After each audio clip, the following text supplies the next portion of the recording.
Please read the IPC report, cover to cover. Read it in sorrow and in anger. Not as words and numbers, but as names and lives. Be in no doubt that this is irrefutable testimony. It is a famine, the Gaza famine.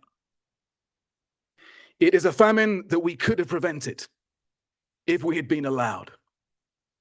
Yet food stacks up at borders because of systematic obstruction by Israel. It is a famine within a few hundred meters of food in a fertile land. It is a famine that hits the most vulnerable first, each with a name, each with a story, that strips people of dignity before it strips them of life, that forces a parent to choose which child to feed, that forces people to risk their lives to seek food.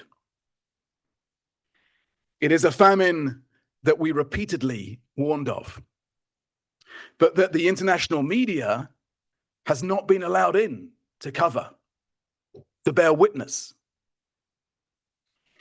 It is a famine in 2025, a 21st century famine, watched over by drones and the most advanced military technology in history. It is a famine openly promoted by some Israeli leaders as a weapon of war.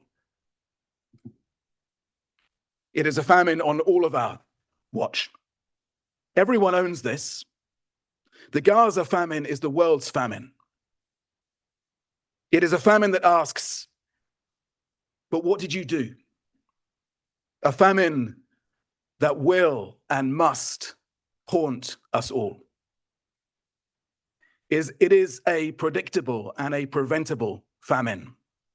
A famine caused by cruelty, justified by revenge, enabled by indifference, and sustained by complicity.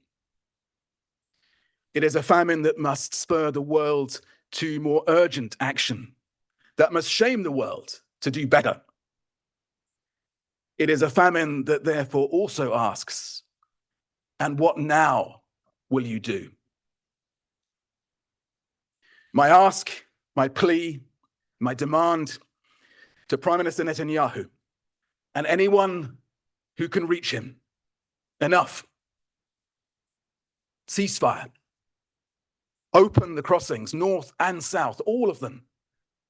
Let us get food and other supplies in, unimpeded, and at the massive scale required. End the retribution. It is too late for far too many, but not for everyone in Gaza. Enough. For humanity's sake, let us in.